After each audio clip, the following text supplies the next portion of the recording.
नमस्कार साथियों, जैसा कि आप हमारा थंबनेल देख ही चुके होंगे कि इस वीडियो में हम लोग बेंगलुरु बोर्ड से लेवल 5 और 2 के टाइपिंग पोस्ट के लिए आपका कट ऑफ क्या रहने वाला है फाइनल मेरिट लिस्ट में, उसकी हम लोग बात करने वाले हैं। देखिए, बात करने से पहले मैं आपको एक बात बतला दूं कि आपका सारा कुछ हो चुका है, मतलब आपके हाथ में अब कुछ नहीं, केवल और केवल इंतज़ार के, वो भी फाइनल मेरिट लिस्ट का। मैं ऐसा क्यों बोल रहा हूँ, क्योंकि देखिए, प्री आपका तो उसका मार्क्स तो जुटेगा नहीं, टाइपिंग भी मार्क्स नहीं जुटना था। आपका फाइनल जो बनना था वो CBT 2 का बनना था और वो भी हो चुका है। तो अब आपके हाथ में कुल मिला कर के अब कुछ भी नहीं है, केवल और केवल इंतज़ार के। लेकिन फिर भी यहाँ तक अगर आप आए हैं तो आपके मन में होप तो होगा ही।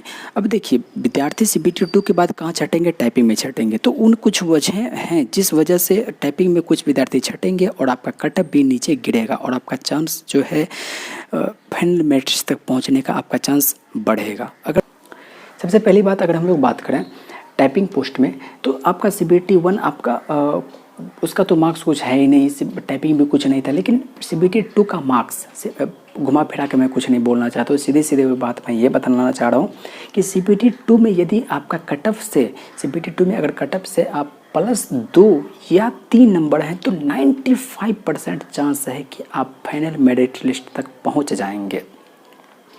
इसके बाद आप 3 नंबर से 4 नंबर 5 नंबर जितना आप आगे बढ़ते जाएंगे उतना आपके फाइनल मेरिट लिस्ट तक पहुंचने का चांस और भी बढ़ता चला जाएगा। लेकिन कम से कम 2-3 नंबर पर भी हैं जो, वो भी अपना होप ना छोड़ें। आपको भी 95% चांस है कि आप फाइनल मेरिट लिस्ट तक पहुंच जाएंगे। इसके कुछ वजह हैं। वजह क्या है? तो इसके बाद क्या होना था? टाइपिंग। तो टाइपिंग ही वजह है। और टाइपिंग में 2 प्रॉब्लम आई थी। क्या? तो पहली बात कि समय कम मिला था। देखिए, जनरली क्या होता था, हर एग्ज़ाम में टाइपिंग में 2 से 3 महीने मिलते हैं, क्योंकि ये एक स्किल है जो कि समय के साथ ही बढ़ता है। लेकिन इस बार जो मात्र कितना दिन दिया था? 24 दिन दिया था। इस वजह से क्या हुआ, इतना कम दिन देने की वजह से बहुत सारे लोग उस समय ग्रुप डी की तैयारी में भी लगे हुए थे कि अगर NTPC नहीं हुआ तो कम से कम ग्रुप डी तो है, उसमें तो लगे रहें। तो ऐसा हुआ कि मात्र 24 दिन में तो आप टाइपिंग कर नहीं पाएंगे, आप उंगली ही बैठा पाएंगे। सीरियस जो है वो कर पाएंगे, लेकिन फिर भी उनमें भी समस्या है, क्योंकि उन लोगों के सामने ये था कि ग्रुप डी करें कि टाइपिंग करें। टाइपिंग करें तो हमारा ग्रुप डी छूट जाएगा, ग्रुप डी करेंगे तो हमारा टाइपिंग छूट जाएगा। अब इस वजह से डिप्रेशन में आकर के उन लोगों का क्या हुआ वो तो मैं आपको बतलाता हूँ। मैं भी पटना बोर्ड से हूँ। मेरा जो है कटअप 2 में 7 नंबर ज़्यादा है और 5 में हमारा 10 नंबर ज़्यादा। तो मैं बेहतर टाइपिंग तैयारी करने के लिए मैं प्लेटफॉर्म चला गया था, कोचिंग से जुड़ गया था। तो वहाँ मैंने देखा कि 5 से 10 नंबर जिनका कटअप ज़्यादा है वो भी डिप्रेशन में थे कि भाई टाइपिंग इतने कम समय मिला कि उतने कम दिनों में उसका हो ही नहीं पाएगा। तो पहले तो वजह ये मिला, वो लोग छटेंगे, स्वाभाविक बात है। जब वो लोग छटेंगे तो आपका कटअप तो नीचे गिरना ही है। तो पहली बात तो है कि समय कम मिला। दूसरी बात है कि एग्जाम हॉल में क्या क्या समस्याएं आई थी। पहली बात ये कि कीबोर्ड प्रॉब्लम। अब देखिए, कीबोर्ड प्रॉब्लम आ जाने की वजह से तो आपका की जो स्ट्रोक था, की स्ट्रोक जो कि 1500 होना था वो तो हो नहीं पाएगा, एक्यूरेसी भी आपका गिरेगा। तो इस वजह से बहुत सारे लोग उसमें बाहर होंगे। अब बाहर जब होंगे, और देखिए क्यों इसमें एक्यूरेसी गिरेगा, क्योंकि आपका मात्र 24 दिन मिला था। 24 दिन में जो नए जो विद्यार्थी होंगे तो उनका तो कीबोर्ड प्रॉब्लम की वजह से तो वो लोग ऑटोमेटिक बाहर हो जाएंगे, चाहे आपका मार्क्स कितना भी ज़्यादा आया हो। तो आप टाइपिंग पोस्ट के लिए जो नॉन टाइपिंग उसके लिए आप एलिजिबल हो, लेकिन यहाँ तो नहीं है, यहाँ तो खेल खत्म। टाइपिंग में आप बाहर हुए तो बस, यहाँ कोई दूसरा उपाय नहीं है।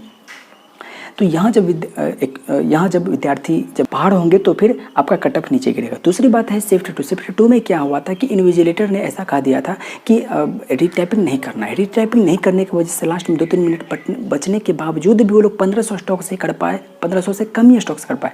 अब भैया, जब आप 1500 कम ही स्टॉक्स कर पाए तो फिर आप तो क्वालिफाई, वो तो ऑटोमेटिक छट गए। अब जब छट जाएंगे तो फिर आपका कटअप तो नीचे गिरेगा ही। अगली बात है डर। ये ऐसा डर था कि सबके साथ में हो रहा था, हमारे साथ भी हो रहा था, आपके भी साथ में हो रहा होगा कि जैसे ही टाइपिंग शुरू हुआ 30 सेकंड के लिए तो कुछ नहीं हुआ, जैसे ही आपका फाइनल जब 10 मिनट के लिए शुरू हुआ तो आपका उंगली थरथराने लगा था कि आपको पता नहीं चल रहा था कि एक्यूरेसी हमारा सही जा रहा है कि गड़बड़ जा रहा है। तो जो लोग कम प्रैक्टिस किए थे, ऐसा सबके साथ में होता है, ऐसा कोई भी नहीं है कि जिनके साथ में नहीं हो। यहाँ तक कि मैंने वहाँ सेंटर पे 2-3 लोगों से भी बात की कि जिन लोगों का पहली बार नहीं दूसरी बार टाइपिंग था, उसका भी धक धक धक दिमाग कर रहा था, मन कर रहा था, दिल कर रहा था। तो ये डर की वजह से एक्यूरेसी आपका डेफिनेटली गिरेगा ही। देखिए, ये सारी बातें उन लोगों के लिए है जो लोग कम से कम 30 स्पीड मार के आए हैं और फिर उनका एक्यूरेसी 95% है, तभी आपके लिए ये सारी बातें। अगर आप पार नहीं कर पाए तब तो आप ऑटोमेटिक रेस से बाहर हैं। इसको पार करने के बाद ही ये सारी बातें हैं कि यदि आपका सब कुछ ठीक है, 30 है और 95% एक्यूरेसी है, तो इन सब के बाद जो है अगर आपका कट ऑफ से 2-3 नंबर ज़्यादा है तो आपका 95% चांस बनता है कि आप फाइनल मेरिट लिस्ट तक पहुंच जाएंगे। और जितना ये बढ़ता चला जाएगा उतना ही ये चांस भी आपका बढ़ता चला जाएगा। तो आशा करते हैं यह वीडियो आपको पसंद आया है। पसंद आया हो तो लाइक सब्सक्राइब करके हमें सपोर्ट ज़रूर करें। हमें आपके सपोर्ट की बहुत ज़्यादा ज़रूरत है। शुक्रिया।